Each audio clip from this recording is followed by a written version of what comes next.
네, 안녕하세요. 이번 시간에는 그리스도인의 덕목 중에서 온유에 대해서 함께 나눠보겠습니다. 온유 그러면은 사실은 얼른 제 마음에 생각나는 것이 주님이 하신 말씀입니다. 마태복음 11장 29절에서 너는 내 멍에를 베고 내게 배우라. 나는 마음이 온유하고 겸손하다. 이렇게 말씀하셨습니다. 그리고 또 한 가지는 민수기 12장에서 모세가 구스 여자를 취함으로써 그의 피부치였던 미리암과 아론이 비방을 하죠. 그들은 이제 영적인 동역자일 뿐만 아니라 육친의 형제 자매 간의 관계였습니다. 그들이 이제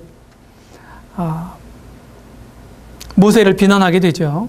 비방을 했습니다. 그때 모세가 하나님 앞에 엎드리죠. 그러면서 성령께서 평가하시기를 모세는 온유함이 그 지면의 모든 사람보다 승하더라. 이렇게 민수기 12장 3절에서 평가하셨는데 그 말씀이 제 마음에 생각이 들어요. 온유는 성령의 지배를 받는 사람들, 이런 사람들의 단적인 특징입니다. 그래서 온유 그러면은 감정적으로 하지 않는다. 이렇게 우리가 생각할 수도 있습니다. 그래서 어떤 극한 상황 속에서도 비감정적인 온유함으로 믿음으로 승리하는 성도들이 되게 하기 위한 이런 시간입니다. 하나님은 우리 가운데 있는 연약과 부족을 가운데서도 우리의 성숙함을 위해서 삶을 통해서 우리를 다루어 가시죠. 우리에게 어려움과 연약이 없다고 한다면 아마 우리는 대부분 기고만장할 것입니다. 자신의 존재가 무시당하고 부정되었을 때 어떻게 반응하느냐에 따라서 그 사람이 얼마나 온유한 사람이냐 하는 것을 알게 됩니다. 극한 상황일 때에 우리의 참된 모습이 나타나기 때문이죠. 윌리엄 맥도날드는 참된 온유를 이렇게 정의했습니다. 하나님이 다루실 때 거부하지 않고 받아들이는 것이며 자신에 대해 사람들의 비난과 불친절에 대해 보복하지 않는 것을 말한다라고 온유를 설명했습니다.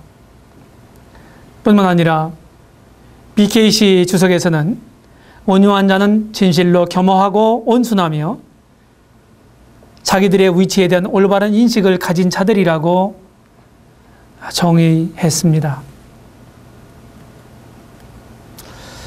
이 온유라고 하는 말의 성경 원어적인 어원은요, 하나님 앞에서 겸비하고 사람 앞에서 온유하여 화평을 구한다. 이런 뜻입니다. 겸손이 단순히 자신을 낮추는 것임에 비해 온유는 어떤 구체적인 대상에 대해 온화하고 부드러우며 허세를 부리지 않을 뿐만 아니라 자신에게 악을 행하는 자들에게도 길이 참는 것을 가리킨다고 칼빈이 말한 대로입니다.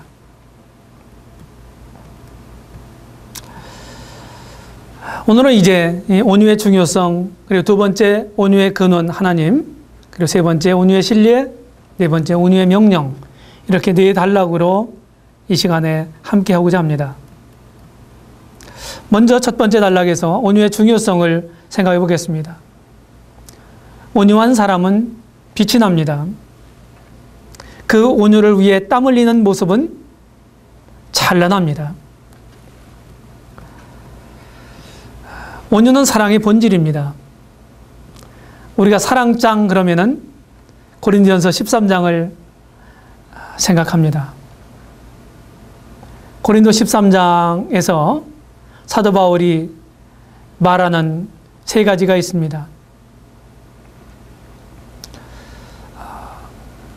1절로 3절을 통해서 사랑의 위대함을 말하고 있습니다. 그리고 4절부터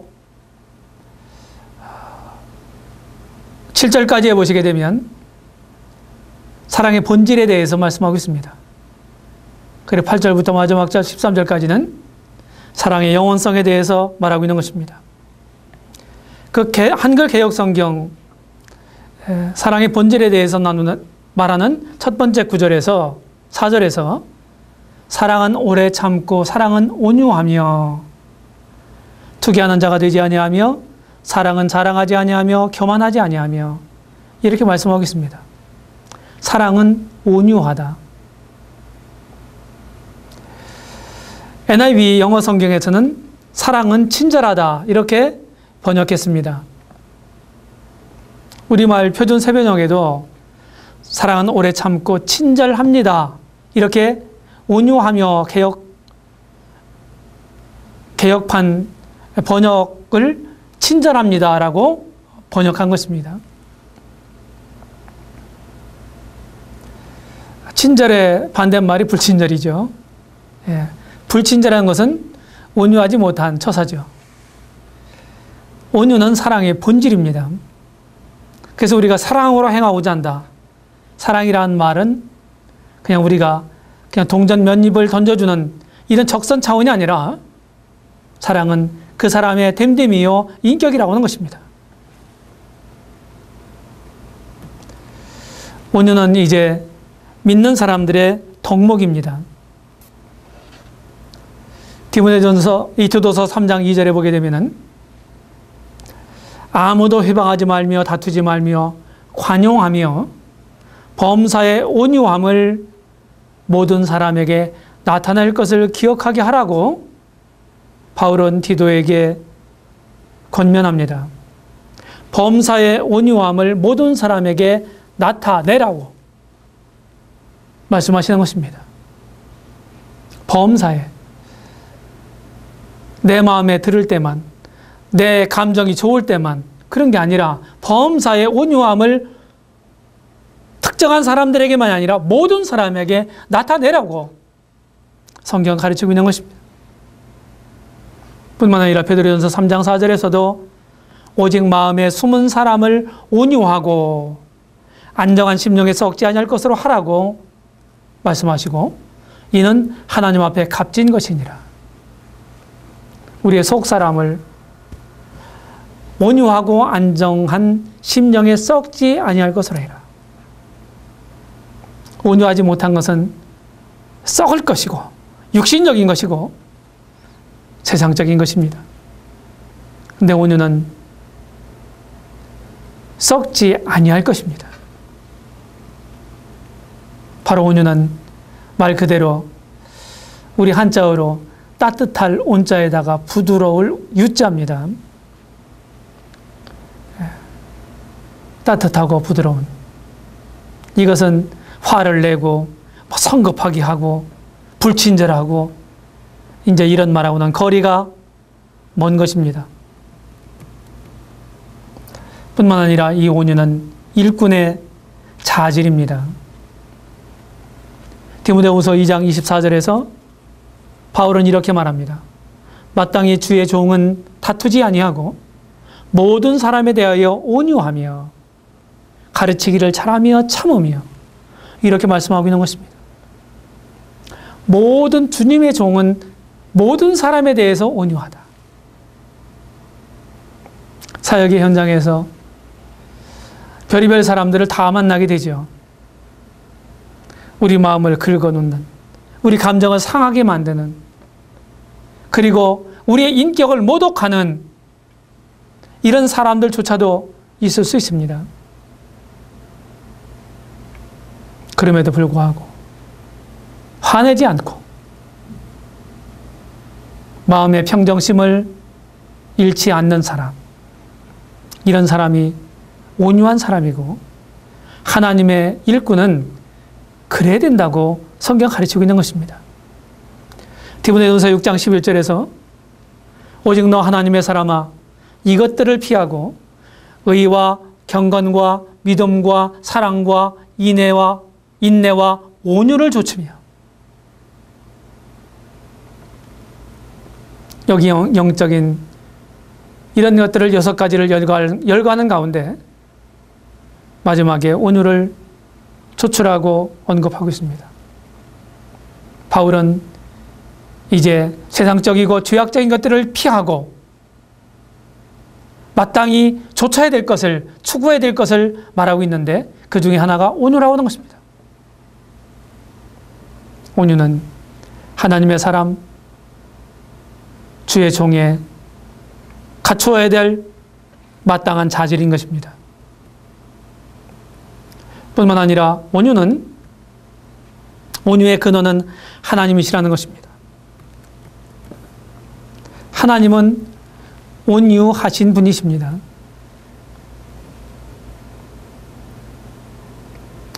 시편 기자는 이렇게 시편 18편 35절에서 이렇게 고백합니다. 주께서 또 주의 구원한 방패를 내게 주시며 주의 오른손이 나를 붙들고 주의 온유함이 나를 크게 하셨나이다.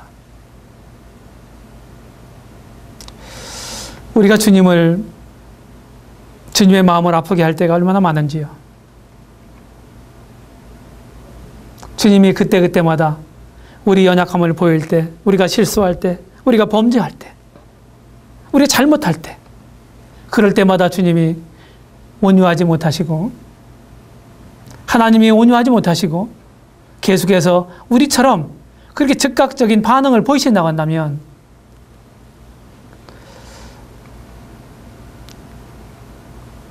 우리가 이 자리에 서 있을 수 있겠습니까?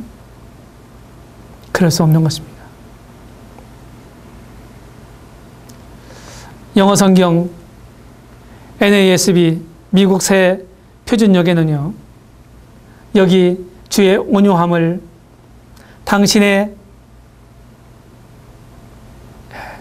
친절함, 신사다움, 이렇게 표현했습니다. 젠틀리니스라고 번역을 했습니다. 젠틀하다, 신사답다, 신사 같다 하는 표현 아닙니까? 이 표현에 보면 하나님은 신사십니다. 신사가 막 격정을 내고 화를 내고 분을 막 못 참아 이기고, 그건 신사답지 못한 거죠. 하나님은 온유하시다는 거예요. 뿐만 아니라 주 예수님도 온유하십니다. 사도 바울은 고린도후서 10장 1절에서 고린도 성도들을 대해서 이렇게 얘기합니다. 너희를 대하여 대면하면 겸비하고 떠나 있으면 담대한 나 바울은 이제 그리스도의 온유와 관용으로 친히 너희를 권한다고 말하고 있습니다. 여기 주목하고자 하는 어구가 그리스도의 온유입니다. 그리스도의 온유. 우리 주님이 어떤 온유를 가지고 계셨었나요? 이사야 선지자는 그가 쓴 이사야서 53장 7절에서 여호와의 종 바로 그리스도 우리 주님에 대해서 이렇게 기록합니다.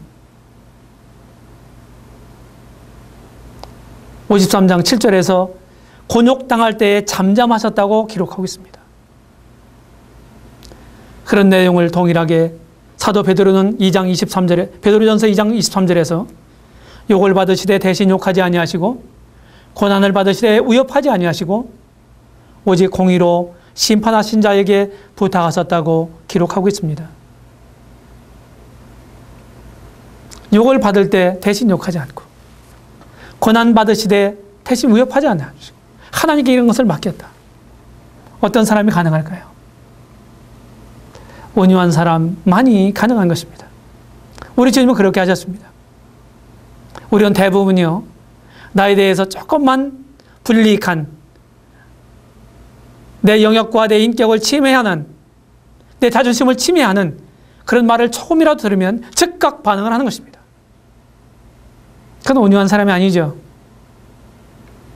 그래서 우리 주님은 마태복음 11장 29절에서 나는 마음이 온유하고 겸손하다고 말씀하시는 것입니다. 우리 주님밖에는 이렇게 말할 수가 없을 것이죠. 우리는 감히 그렇게 말할 수는 없을 것입니다. 그럼에도 불구하고 우리의 최고의 최선의 모델이신 우리 주님을 닮아가고 배워가기를 추구하는 우리들은요, 그렇게 하도록 노력해야 합니다. 주님을 배우면, 주님의 형상이 내 안에 자리 잡으면 그렇게 할 수 있을 것입니다. 뿐만 아니라 온유는 성령의 열매입니다. 성령의 열매입니다. 성령의 열매 9가지를 말씀하고 있죠. 사랑, 희락, 화평, 오래 참음, 자비, 양선, 충성, 온유, 절제. 여기 8번째 온유를 열거하고 있습니다. 온유, 신사다움, 젠틀리니스, 이렇게 말씀하고 있는 것입니다. 온유는 성령의 열매입니다. 믿는 사람들 속에 성령이 계시다고 말씀하십니다. 우리의 몸은 성령의 전입니다. 사도 바울도 너희 속에 거하시는 성령으로 말미암아 내가 네게 부탁한 아름다운 것을 지키라고 디모데에게 권면했습니다. 우리 속에 거하시는 성령, 이것이 믿는 사람들에게 해당된 말씀입니다. 복음을 통해서 거듭나는 즉시 성령께서 그 사람에게 내려오시는 것입니다. 임하시는 것입니다. 그 성령은 우리가 구하는 게 아니죠. 에베소 1장 13절에 보게 되면은 너희가 진리의 말씀 곧 구원의 복음을 듣고 믿어 약속의 성령으로 인치심을 받았으니, 약속의 성령으로 인치심을 받은 것입니다. 하나님이 믿는 자에게 성령을 보내심으로 그 구원을 인쳐주신 것입니다.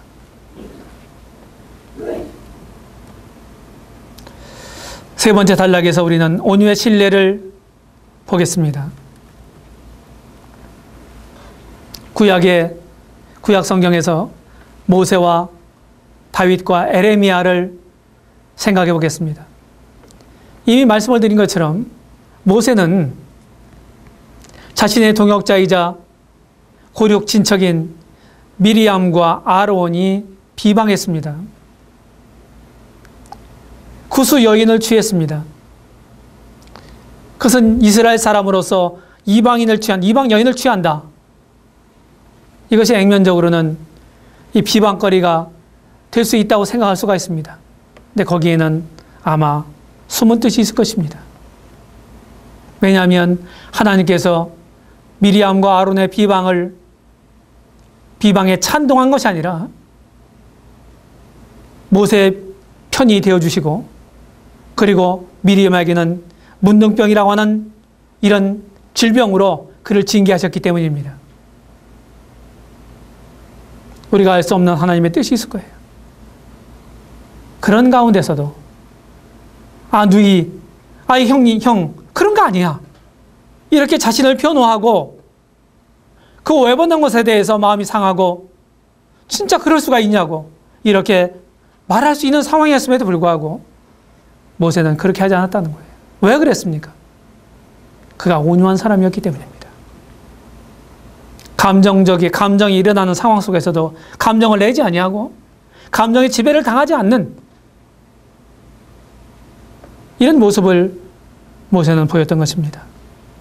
그래서 성령께서 이 사람 모세는 온유함이 지면의 모든 사람보다 성하더라. 이런 극한 상황 속에서도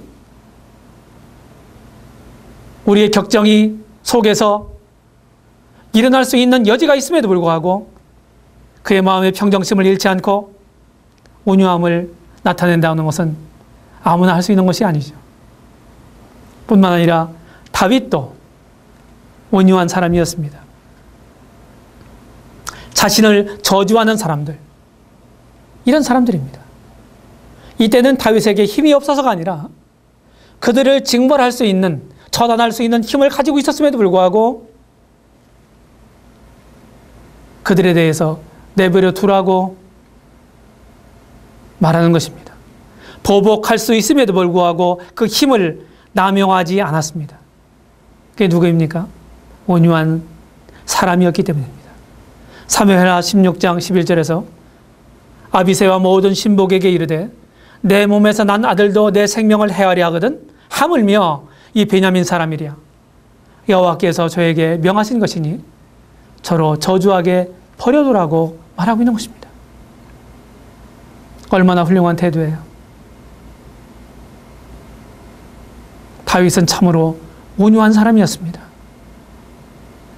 우리는 작은 소리, 자기 자신에 대해서 나쁜 소리 한 말도 듣기를 싫어합니다. 즉각적인 반응을 보이는 것입니다. 왜 그렇습니까? 그것이 육신적이기 때문이고 성령의 지배를 받지 못하기 때문이고 온유하지 못하기 때문입니다. 에레미야 선지자는 어떻습니까? 자신을 죽이려고 하는 사람들에 대해서 뭐라고 얘기하나요? 할 말을 하면서도 그는 여전히 온유한 심령을 가지고 그리고 하나님의 그 말씀을 대변하는 대변자로서 그 자세를 흐트러뜨림 없이 이렇게 하고 있습니다. 에레미야 26장 14절로 15절에서 보라 나는 너희 손에 있으니 너희 소견에 선한 대로 옳은 대로 하려니와 너희는 분명히 알라. 너희가 나를 죽이면 정령이 무죄한 피로 너에게로 돌아가게 하리라. 이렇게 분명하게 경고하고 있습니다. 그들 앞에 두려워 떨지 않고 타협 발휘하지 않고 온유한 심령을 견지한 채 하나님의 마지막 자기에게 당부하신 그 말씀을 소명을 지금 이루고 있는 에레미야를 우리는 보게 되는 것입니다.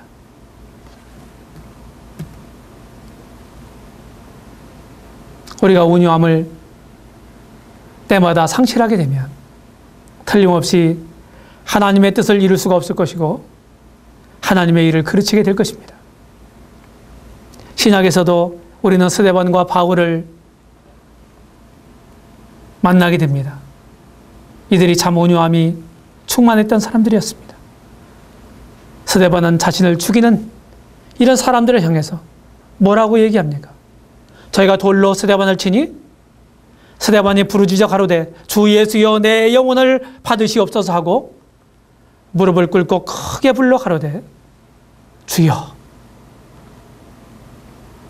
이 죄를 저들에게 돌리지 마옵소서.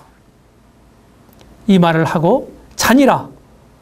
이렇게 사도행전 7장 59절로 60절에서 기록되어 있습니다.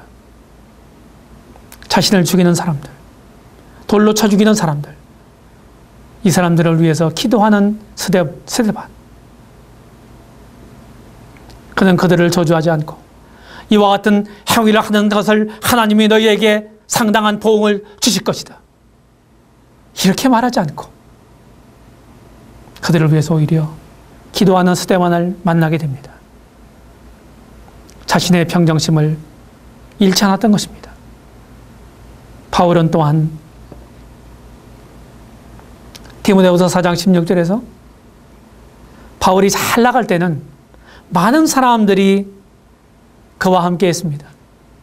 많은 동역자들이 있었죠. 그런데 두 번째 로마 옥중에 있을 때 그가 나이가 많아 늙고 이제 그에게 큰 비전과 소망이 없다고 하는 사실들을 사람들은 알고 있었습니다. 그리고 그들을 떠나갔고 그를 버렸습니다. 바울은 이렇게 말합니다. 내가 처음 변명할 때 나와 함께한 자가 하나도 없고 다 나를 버렸으나 저에게 허물을 돌리지 않기를 원하노라. 얼마나 훌륭한 태도입니까?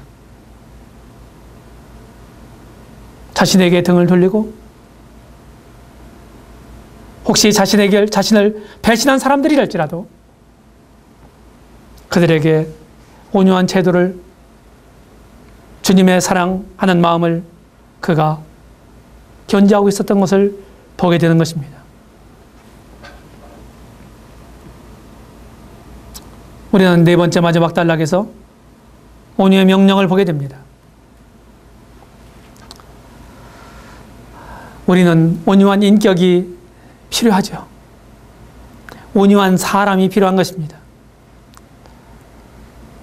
야고보서 1장 21절에서 온유함으로 말씀을 받으라고 말합니다. 그러므로 모든 더러운 것과 넘치는 악을 내어버리고 능히 너희 영혼을 구원할 바 마음에 심긴 도를 온유함으로 받으라. 너희 영혼을 구원할 바 마음에 심긴 도를 온유함으로 받으라. 우리는 온유함으로 하나님 말씀을 받아야 합니다.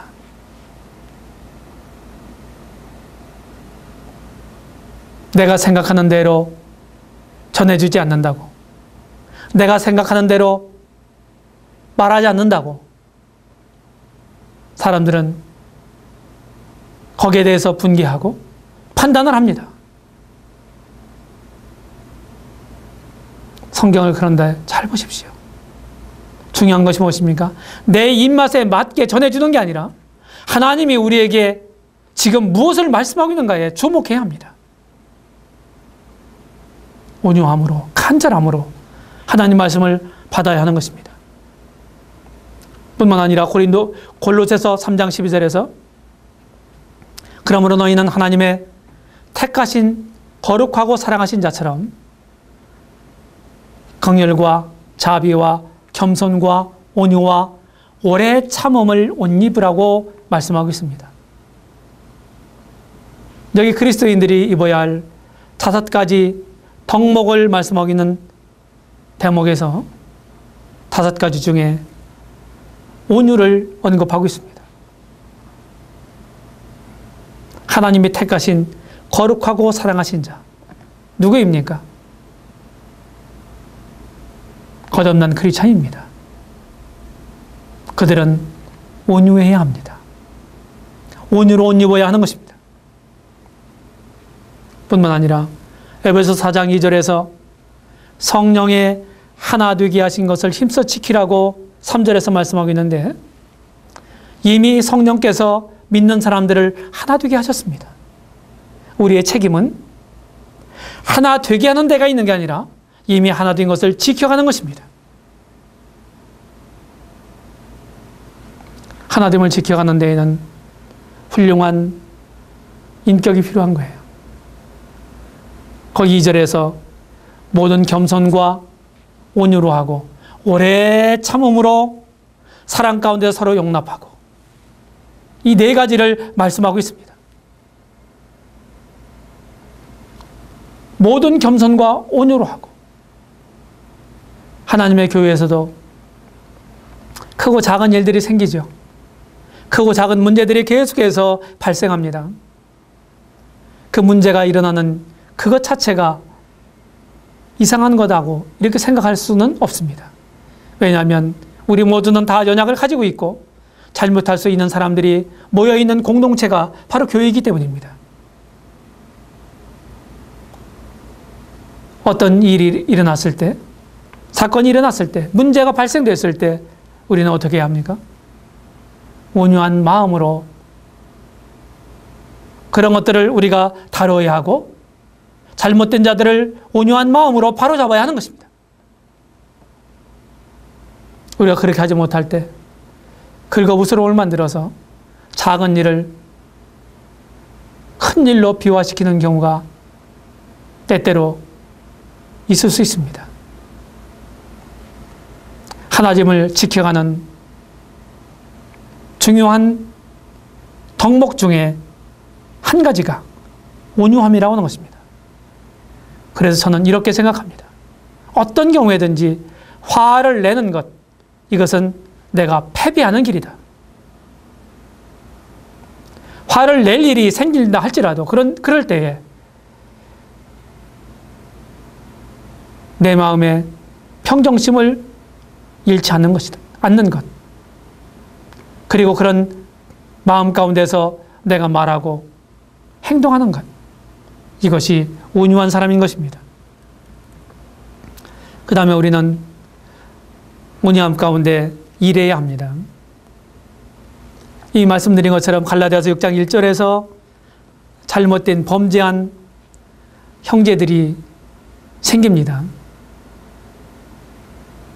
사람이 만일 무슨 범죄한 일이 드러나거든 신령한 너희는 온유한 심령으로 그러한 자를 바로잡고 이렇게 말씀합니다. 하나님의 교회에서 참 슬프게도 징계할 일이 일어나죠. 징계는 하나님의 교회가 거룩하기 때문에 이 거룩함을 지켜가기 위한 방편입니다. 멤버 중에 거룩함을 깨뜨리는 이런 일이 생겼을 때 그것을 하나님 말씀을 따라서 다루어야 하는 것입니다. 그럴 때 그 일을 다룰 때 온유함으로 다루라고 성경은 가르치고 있는 것입니다. 그 다음에 야고보서 3장 13절에서 온유함으로 행하라고 말하는 것입니다. 너희 중에 지혜와 총명이 있는 자가 누구뇨? 그는 선행으로 말미암아 지혜의 온유함으로 그 행함을 보일지니라. 지혜의 온유함으로 그 행함을 보일지니라.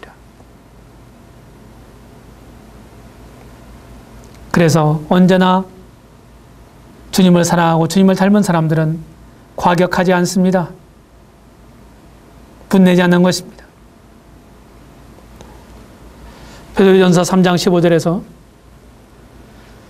너희 속에 있는 소망에 관한 이유를 묻는 자들에게는 대답할 것을 항상 얘기하되 온유와 두려움으로 하고 라고 말씀하십니다. 우리는 온유함으로 구령해야 합니다. 종종 전도하는 이 사람들이 전도를 받는 사람들, 믿지 않는 분들이죠. 이런 분들에 대해서 화를 내고 그들과 막 언쟁을 하고 이런 경우를 보게 돼요. 전도자는 믿음이 필요한 분들과 언쟁을 해서 승리하는 그것이 목표가 아닙니다. 그들을 하나님 말씀으로 구령하는 것이 목표입니다. 그런 전도자들에게 갖춰야 될 중요한 게 무엇입니까? 어떤 구도자는 계속 말 그대로 까실까실하게 이렇게 하는 분들이 있어요. 실제로 그것을 알아보고자 하는 간절한 마음보다는 계속해서 적대시하면서 반박하면서 이렇게 하는 분들이 있어요. 그런 분들일지라도 온유한 태도를 상실해서는 안 된다고 성경은 가르치고 있는 것입니다. 우리는 온유함으로 사역해야 합니다. 이제 결론을 생각해 보겠습니다. 잠언 26장 23절에서 온유한 입술의 악한 마음은 낮은 은을 입힌 톡이니라 이렇게 말씀하고 있습니다. 온유한 입술의 악한 마음, 그것은 서로 조화롭지 못한 것이다. 먼저 우리는 우리 마음이 온유한 마음을 가져야 한다는 거예요. 주님처럼요. 내 마음은 온유하고 겸손하니. 그렇게 할 때 온유한 말을 하게 되고 온유한 태도를 나타내게 되고 온유하게 액션하게 될 것입니다.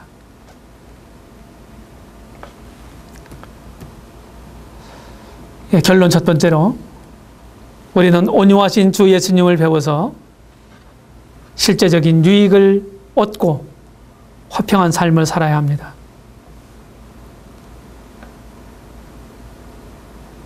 주님 앞에 나아가서 무겁고 힘든 짐들을 벗어버리셨다고 한다면 우리는 다시금 주님을 배우고 주님과 동행하기 위해서 그분의 멍에를 매야 합니다. 대부분 여기 멍에는요, 저는 이제 충청도가 고향이기 때문에 쌍겨리로 두 마리 서로 밭을 가는 것을 어렸을 때 보지 못했습니다. 그런데 제가 군대에 갔을 때 쌍결이로 밭을 가는 것을 보았습니다. 지금의 한 38선 부근, 38선 부근 그쪽에 제가 가서 근무한 적이 있었는데 거기에서 인삼밭을 가는데 쌍결이로 가는 모습을 보았어요. 그러면서 훨씬 더 이 마태복음 11장 29장의 말씀이 잘 이해가 됐습니다. 거의 전부 충청도는 외결이로 한 마리 서로 밭을 갈았습니다. 주님의 멍에를 매는 거예요. 주님과 함께. 주님과 보조를 맞추고 주님과 뜻을 맞추고 이렇게 하면서 가는 것입니다. 주님이 온유하신 것처럼 겸손하신 것처럼 그렇게 해야 된다는 거예요. 그 다음 시편 37편 11절에서 오직 온유한 자는 땅을 차지하며 풍부한 화평으로 즐기리로다. 온유한 자는 땅을 차지할 거다. 그래서 우리가 사람을 다스리고 통치하게 될 때에도 어떻게 됩니까? 감정을 가지고 하면 안 되죠? 네, 온유한 마음을 가지고 사람들을 다스려야 합니다. 우리 주님께서 팔복을 산상수훈에서 말씀하실 때에도 마태복음 5장 5절에서 온유한 자는 복이 있나니 저희가 땅을 기업으로 받을 것임이라고 말씀합니다. 온유한 자는 복이 있나니 저희가 땅을 기업으로 받을 것이며 온유한 사람들에게 복이 임하는 것입니다. 그 다음에 결론 두 번째로 여러분은 온유한 사람이십니까? 여러분은 힘들고 어려운 환경 때문에 투정하거나 불평하고 있지는 않습니까?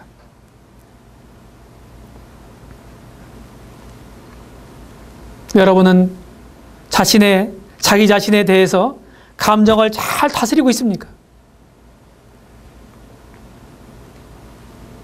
감정이 격할 상황들이 많이 생기죠. 그럴 때라도 여러분들의 감정을 잘 다스리고 있는가 하는 것입니다.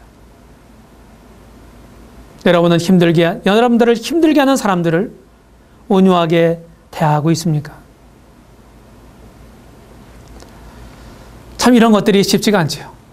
그렇지만 우리에게는 여전히 가능성이 남아 있습니다. 왜냐하면 우리 주님이 그렇게 본을 보여주셨기 때문입니다. 많은 우리 믿음의 선배들이 그렇게 우리들에게 간증을 나타냈고 지금도 그런 분들이 있는 것입니다. 여러분들의 자존심을 건드리는 사람들에 대해서 여러분들은 참으로 온유할 수 있습니까?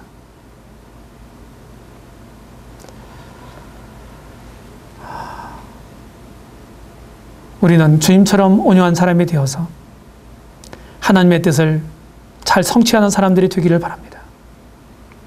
나를 통해서 그리스도의 어떠한 면들을 나타내는 그리스도의 사람들이 참으로 되기를 간절히 바라는 것입니다.